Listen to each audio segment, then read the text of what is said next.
again to Drinks Coach Shorts on Instagram. Not very short ones. It's kind of a joke really now because I'm just doing normal Instagram because I like doing it this way up. Hey, yeah, from Sverige. I'm still in Sweden, hence the flag. Yeah, and it's December. It's the first day of Advent, and yeah, of course there's no snow. It's a shame. We were looking forward to snow. It's going to be -5 later on in the week, but I don't think there's any rain forecast, sadly. I'll just put it out of the way there. So, what are we doing today? I've been holding on to these wines for some time. Louise Hill. Louise, I'm very sorry that I've had these samples for so long. Also, I apologise to Inocchio that I tried to make the first tasting, but was unable to make the second tasting because of this myco something, this illness I had, which has apparently become a pandemic-y worry to a lot of people. But I was very, very sick, and I know people who've been watching me at the beginning of this season have seen me coughing and spluttering. Well, I'm beyond that now. I'm actually finally in the fresh air of Sweden and all the spring water I can drink, feeling considerably better than I did before, and I'm back on the cake. Okay, so hello from Sweden. You are watching Drinks Coach Shorts. You can look me up on Vinesack at ampersand Vinesack, or lowercase Drinks Coach UK, or lowercase.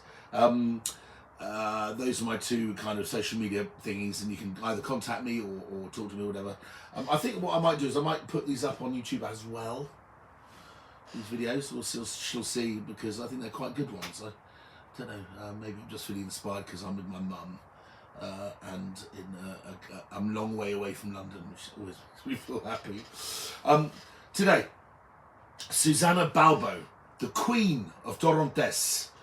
The Queen. Susana Balbo is a lady that I was very fortunate to meet earlier in the year.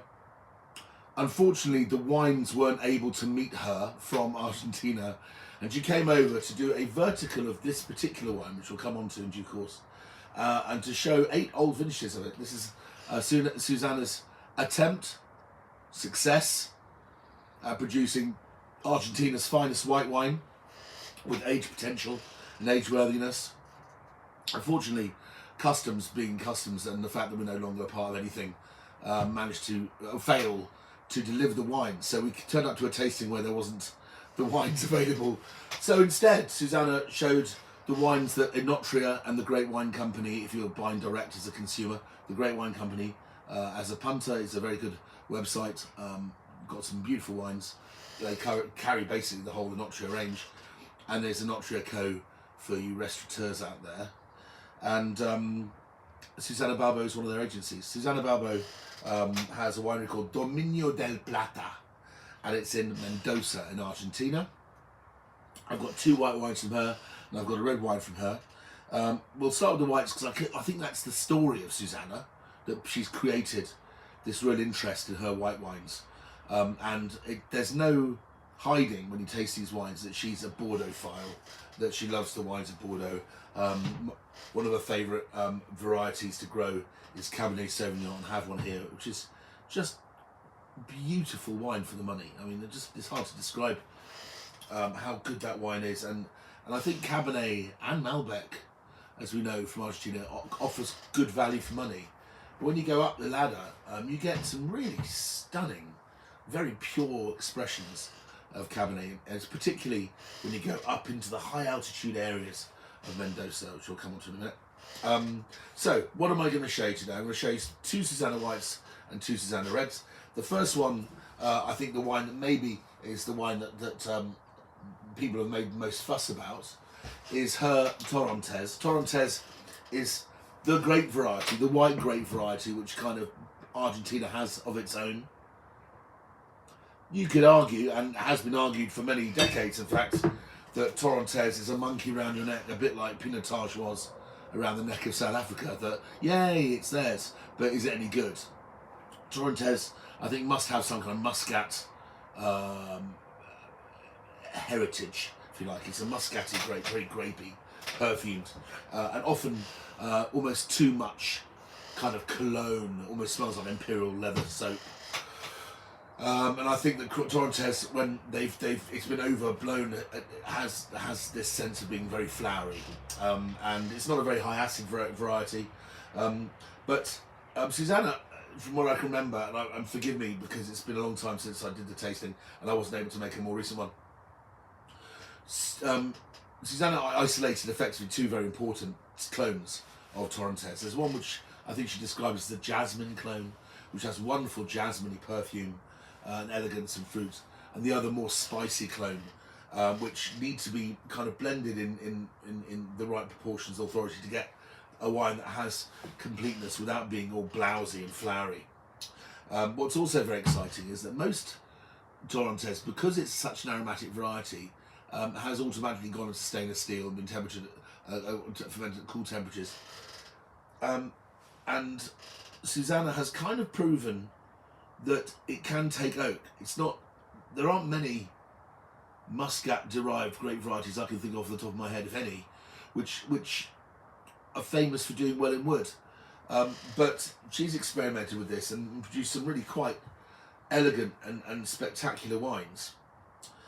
So there's the Torrentes barrel fermented, temperatures brought right down to about 6 degrees before the fermentation starts. She allows the wine to cold soak for several hours beforehand, so there's a bit of skin contact to take those lovely jasmine-y perfumed oils out of the skins of Torrentes, and then she goes ahead and barrel ferments it in new wood, in fact. And this is a £25 wine. That's a lot of money for a Torrentes. That's a shit ton of money for a Torrentes, so it better be good, right? Moving on to a wine which I think is her long-term project. So that's 13.5% alcohol. This is Torrentes, massive expression, much more dining, more Burgundian in weight than most, and taken more seriously. Now this is the signature white. She calls this Susana Balbo signature, and it's a white blend, and it's an homage to her love for Pessac-Léognan and the great white wines of Bordeaux, Château-la-Louvière, Domaine de Chevalier, Haut-Brion Blanc, I think she mentioned. And this is actually a Semillon Sauvignon blend with a kiss of Torrentes to give it the Argentinian kind of flavour. So this is Semillon, which is the other great white varieties of Bordeaux, which has been fermented in eggs, in concrete eggs, which is a way of producing wines with softness and vinosity, and to really draw the sense of place out of variety without having to colour it with a flavour of oak. The Sauvignon Blanc's got into oak barrels. We all know that barrel fermented Sauvignon is really rather special done properly. And also then we have the Torrentes, and I'm just completely blanked how the Torrentes is managed. But there is skin contact on the Torrentes. Oh no, sorry. No skin contact on the Torrentes in this blend, so it doesn't overtake aromatically the Sauvignon Semillon. But what we've got here is a high altitude Argentine attempt at producing a top white cru Bordeaux, which is quite exciting. Now what's interesting is, this is the top wine, but currently if you go online, the Great Wine Company, this is £25 and this is £24, which I would argue is value for money. Also, it's 12% alcohol. It's much more elegant than the rather full throttle Torrentes. Moving on, we have the Cabernet Sauvignon. This is Cabernet Sauvignon from up in where they're based. The winery's up in Agrelio, which is south of Luján de Cuyo. Mendoza. So Argentina's big, and Mendoza. Everyone goes, oh yeah, we've heard of Mendoza. Mendoza's massive as a wine region. I think somebody told me it's twice the size of Wales. I don't know, I've never been, but it's very, very big apparently, and it is huge. So when you say wines from Mendoza, it can come from the flatlands, it can be industrial, it can come from high altitude vineyards. It really doesn't tell you much, only geographically which part of which country you're in. It doesn't actually tell you anything about quality. But in Mendoza you have the Uco Valley, and then you have the Luján de Cuyo town, which is at the foothills of the very steep vineyards in the Andes, and then you go up from Agrelio, which is south of Luján de Cuyo, and then you go west up into the hills, up to the extreme regions, where she makes a range of wines. This is Susana, called San Limites, or Without Limits, and they're in Gualtalare. And those vineyards are 1,300 meters, maybe higher. 1,000. That's 4,500 feet, man. I mean, that's about as high as grapes grow anywhere on the planet. And this is some of the finest vineyards. So we've started off with Argentina being a giant country. They're from Argentina. Then Mendoza, which is a small chunk of that, but still a giant part of Argentina. And then you get down to Tupungato, and then you get down to Guantanamo, and you get forever, ever smaller, until you get to this kind of Bethlehem area, where there are one or two people that invest a lot of time, Doña Paula for one, in the vineyards of this extreme climate and produce extraordinary wines. So this is a 20, pardon me, still not gone away completely, the cough. £21, roughly. I'm not sure that's currently available on the Great Wine Company's website. Maybe they're waiting for the 2022 to come in. But I know that there are independents around selling for about 24 quid. So they're all very, very similar in price. And then we've got the Beast. This is her top red, Susana's wine called Brioso. And Brioso is a single vineyard wine from Agrello in Luján de Cuyo. And it's a whole mix mash of Bordeaux varieties. And this is her homage to the Medoc. This is Cabernet Sauvignon, Malbec, Cabernet Franc, Petit Verdot, classic Bordeaux blend. And ironically, playing into Argentina's hands, the Medoc is growing more and more Malbec because it can handle the climate change better than other varieties. So she'll see that becoming, over the years, more and more a thing.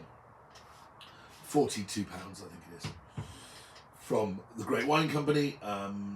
42 quid. It's a lot of money for any wine, isn't it? I mean, we're now in sort of like kind of Cru Classé Bordeaux price territory. Vintages though, 2023. Recent vintage, cool, I think. 2020, very warm vintage.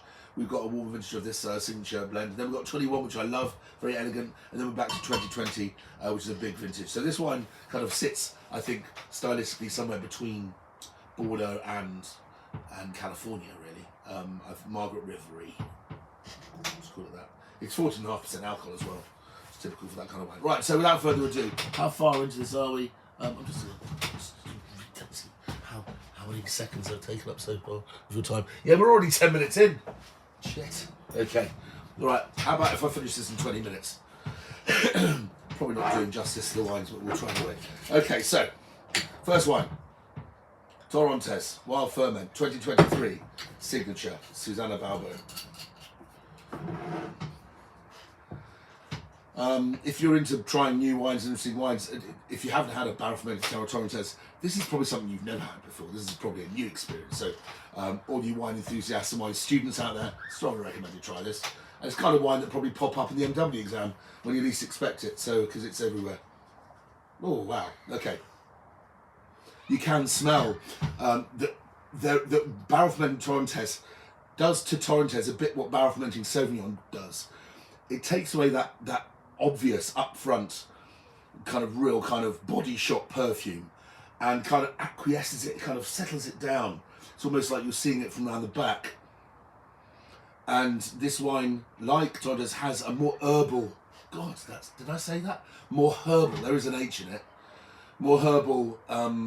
Characteristic, like when you barrel ferment Sauvignon Blanc, it always reminds me of dill. Yes, I'm in Sweden. Dill everywhere. And this wine has that kind of dill, I wouldn't say parsley, dill tarragon aroma, I think. And I think that comes from the barrel fermentation of this variety. The jasmine remains intact, but the rest of the wine has kind of been dismantled in a weird sort of way. But complex. Nice honeyed notes. Almost a hint of bergamot marmalade or something weird. I'm being a bit poncy now, aren't I, really?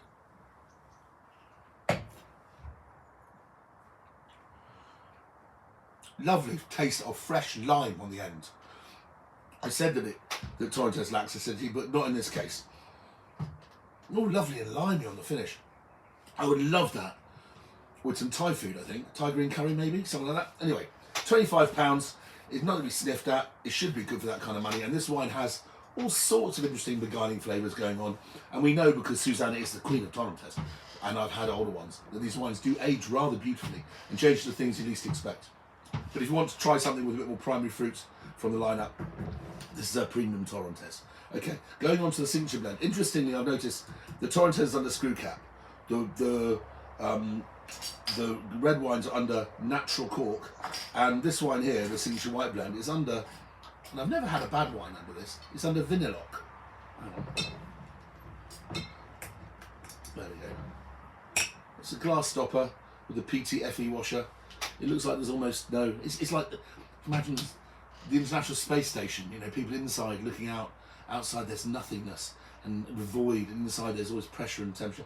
And there's a skin-thin layer of aluminium between them and the world. I always feel that about the Vinilog, that there's very, very little to protect the wine from the outside world. But they've always been delicious. The German wines, Rieslings I've had under Vinilog and wines like this have all been really rather good. And I'm sure that Susana's done much, much, much research into this. And obviously, if these wines are going to age for 10 years, this has to be up to the job. I imagine they have a very reliable oxygen ingress, oxygen permeability, which means that one will always age like the other because it's machined from a plastic, and these are semi-permeable, these plastics. Okay, so 12%, is it? 12%. Okay, I'm going to put that in this glass. Give it a fresh go. Isn't that beautiful? Gorgeous bottle. If that came to the table and you were sitting in the Ritz, you'd look like the pimp, wouldn't you? That's badass bottle. Okay, feather bar, cane, top hat, yeah. Right. Oh wow, complete. Because I've got this hat on, I wasn't expecting this. But my God, doesn't it? Now I've talked it through. It is so Bordelais in its weight, in its aroma. I can smell the slight dustiness of the Semillon in raw concrete. There's a lovely smell of aniseed. Yeah, aniseed? What am I thinking? Yeah, no, not aniseed. I'd say fennel. Sorry, I'm probably, aniseed's probably too strong. That probably put people off. It smells like fresh sliced fennel, that sort of scent, almost celery-like.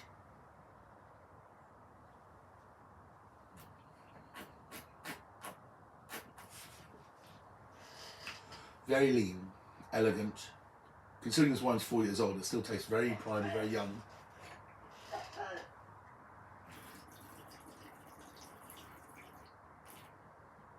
You heard the cough in the background. That's my wife having what I had. Poor love. Lovely, elegant, lean, long.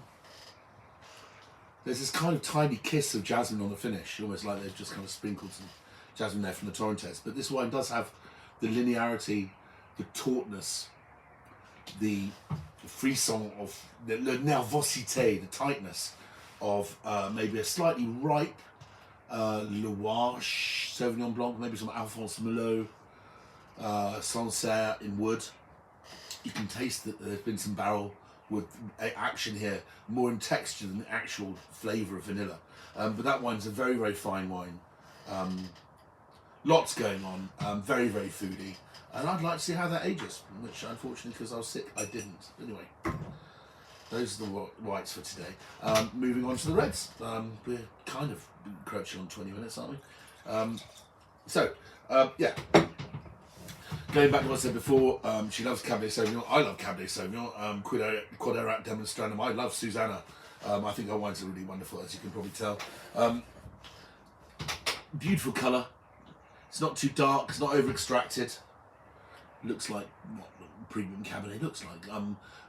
Louise was also very kind to have given us the wonderful Cru Bourgeois I did on the last show, and we're kind of talking the same hymn sheet here, really. Let's compare this, seeing as the prices are similar, to a Cru Bourgeois Superior, maybe. One needs a bit there. I think I'd put that in the decanter. It's still very tight.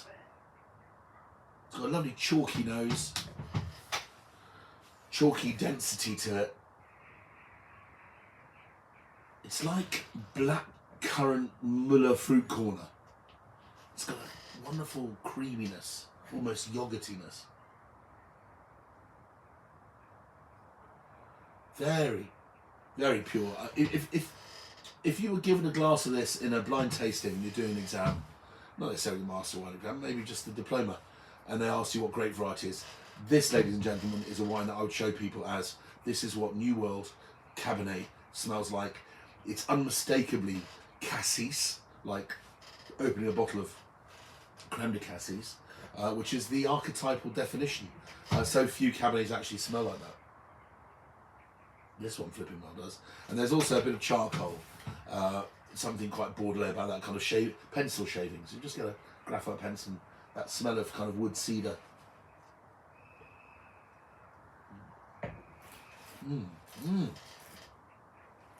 Yeah. All pencil shavings and Cabernet. There's a little tip of 4% Malbec in here.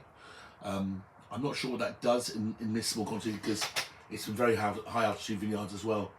But I imagine it's giving this like mulberry ripeness on the finish. It just tidies up the end a little bit, I imagine, because straight Cabernet, certainly wines at this age, tend to be a little bit raw on the finish, and this is anything but. Very, very polished winemaking. Absolutely delicious. And around the £20 mark, one of the best Cabernets I've tasted all year. So do look it up. I look forward to seeing newer vintages. I'd love to try the 2018, which is supposed to be one of the greatest vintages in the region for a long time. But yeah, I'll be following that one, no question. So let's move on to this, which is the Beast. This is a very heavy bottle, by the way. This is Brioso Cabernets, and it's spelt Cabernets with I think, no, actually here, it doesn't say Cabernets at all. It just says Susana Balbo Signature Brioso. Single vineyard, Agrello, Luján de Cuyo, Mendoza.